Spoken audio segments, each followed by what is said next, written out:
जय भीम, नमो बुद्धाय। साथियों, मैं रमाकांत रंजन आपका मेरे भीमयान बौद्ध संसार यूट्यूब चैनल में स्वागत एवं अभिनंदन है। साथियों, यदि आप भी देश तथा समाज में बाबा साहब एवं तथागत भगवान बुद्ध के विचारों का प्रचार प्रसार करना चाहते हैं तो इस वीडियो को लाइक कीजिए, कमेंट कीजिए और इसको शेयर कीजिए ताकि अधिक से अधिक लोगों के बीच में बाबा साहब तथा भगवान बुद्ध के जागरूकता से संबंधित विचार एवं उपदेश लोगों तक पहुंच सके और भारत को पुनः बौद्धमय, समृद्धशाली एवं खुशहाल देश बनाया जाए। कि पीड़ित जन पूजा करें और पीड़ा सहें हजार, और सदा पुजारी मौज में एक छत्र रोजगार। कि जो पीड़ित जन होते हैं, जो पीड़ित लोग होते हैं, वो हमेशा पीड़ा सहते रहते हैं और जो पुजारी वर्ग होता है, जो पुजारी लोग होते हैं, वो हमेशा मौज उड़ाते रहते हैं क्योंकि ये उनका एक छत्र रोजगार है। इसमें अन्य लोगों का कोई दखल नहीं होता है। कि जाति भेद कुछ मनुजन माही, जाति भेद कुछ मनुजन माही, अमानत भूल तथागत नाही। कि मानत भूल तथागत नाही। भगवान बुद्ध कहते हैं कि कुछ जातियां छोटी बड़ी ऊंच नीच होती हैं, ऐसा मैं बिल्कुल भी नहीं मानता हूं। कि जन महिमा नौ वंश भेद नमा नहीं कोई, और जात पात कुल गोत्र बुद्धन के नहीं होई। कि हो ही मनुज सब एक ही माटी, अति नहीं कि बांधी कुल परिपाटी। कि नहीं कि बांधी कुल परिपाटी। भगवान बुद्ध कहते हैं कि सभी मनुष्य एक ही माटी से बने हुए हैं, एक ही प्रकार से सभी की पैदावार हुई है, एक ही प्रकार से सभी का जन्म होता है, इसलिए उनको कुल वंश परिपाटी में नहीं बांधना चाहिए। रविदास महाराज हुए हैं, संत शिरोमणि रविदास महाराज ने भी इस बात को नकारा है और कहा है कि जब तक जातियां हैं तब तक इंसान समाज का रूप नहीं ले सकता है। उन्होंने कहा है कि जाति जाति में जात हैं, ज्यों केलन के पात, और रविदास मनुज नहीं जुड़ सके जब तक जाति न जात। तो जब तक जातियां नहीं जाती हैं तब तक मनुष्य समाज एकजुट नहीं हो सकता है।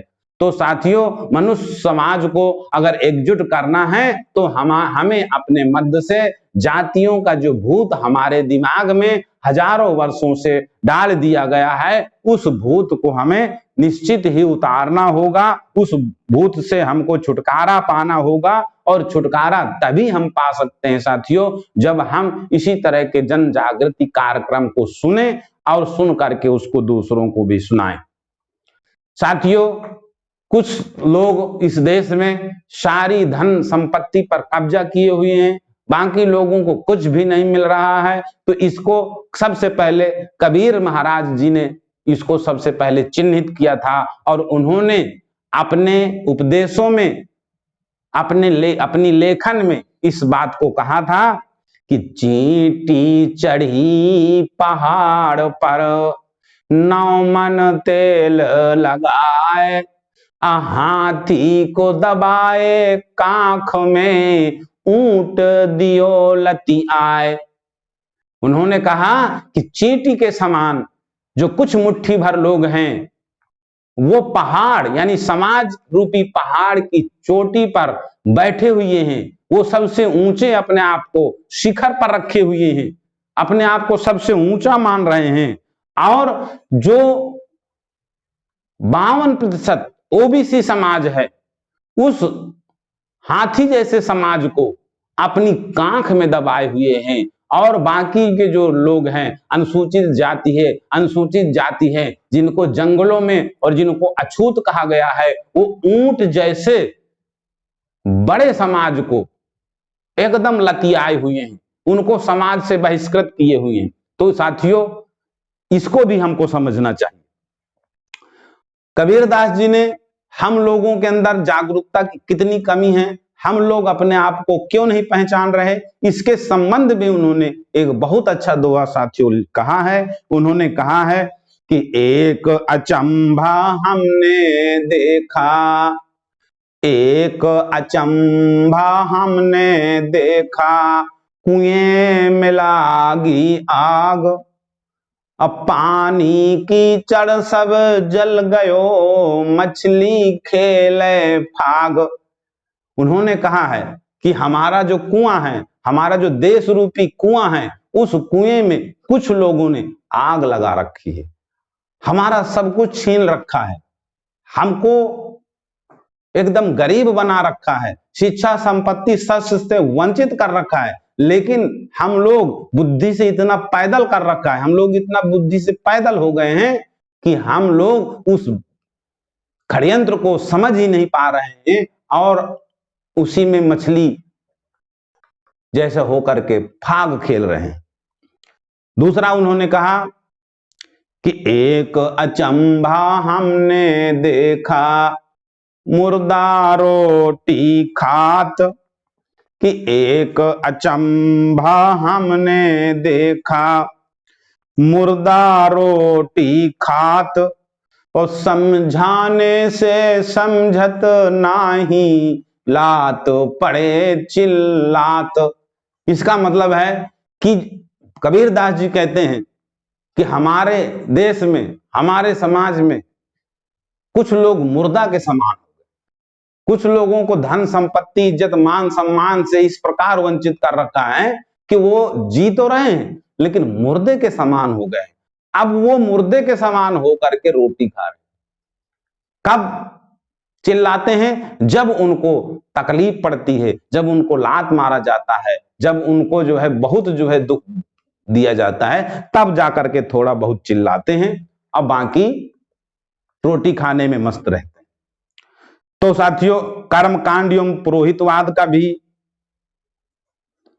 भगवान बुद्ध, कबीरदास जी, संत रविदास, महात्मा ज्योतिबा फूले और जितने भी हमारे बहुजन महापुरुष हुए हैं, उन सब लोगों ने इन सब चीजों का विरोध किया है। भगवान बुद्ध कहते हैं कि शत्रु मनुज करे मनुज समाना, कि शत्रु मनुज कर मनुज समाना, अय्या जग कौनहु जीव न आना, किया जग कौनहु जीव न आना। कि इस संसार में मनुष्य ही सबसे बड़ा दुश्मन, मनुष्य ही मनुष्य को का शोषण करता है, मनुष्य ही मनुष्य के सारे हक अधिकार छीनता है। तो साथियों, इस बात को हमको जरूर समझना चाहिए कि मनुष्य का जो सबसे बड़ा दुश्मन है वो कोई दूसरे जीव नहीं है, बल्कि मनुष्य ही मनुष्य का शोषण करता है। तो ऐसे जो शोषणकारी इंसान हैं, ऐसे जो दूसरों का अनभला चाहते हैं, जो दूसरों को ठगते हैं, ऐसे इंसानों से हमको बचना चाहिए। कबीरदास जी ने इन लोगों से बचने के लिए, ऐसे पाखंडी अंधविश्वासी लोगों से बचने के लिए ना जाने कितने उपदेश दिए हैं, ना जाने किस प्रकार से हमको किस प्रकार से हमको जगाया है। उनका एक दोहा है कि साचा शब्द कबीर का, कि सुनकर लागे आग, और अज्ञानी तो जल मरे, ज्ञानी जाए जाग। कि कबीर दास जी की सच्ची वाणी है, वो सत्य बोलते हैं, और उस सत्य रूपी आग से जो अज्ञानी लोग होते हैं, जो पाखंडी होते हैं, जो अंधविश्वासी होते हैं, वो तो जल जाते हैं, वो जल भुन जाते हैं। लेकिन जो ज्ञानी लोग हैं, जो जागना चाहते हैं, वो उनकी बातों से जागृत हो जाते हैं। तो साथियों, हमको जागृत करना है। यदि ये वीडियो पसंद हो तो इसको ज्यादा से ज्यादा लाइक कीजिए, इस पर कमेंट कीजिए और इसको शेयर अवश्य कर दीजिए। साथियों, जो साथी मेरे चैनल पर नए हों वो मेरा चैनल भीमयान बौद्ध संसार को सब्सक्राइब अवश्य कर लीजिए। सभी साथियों को जय भीम, नमो बुद्धाय।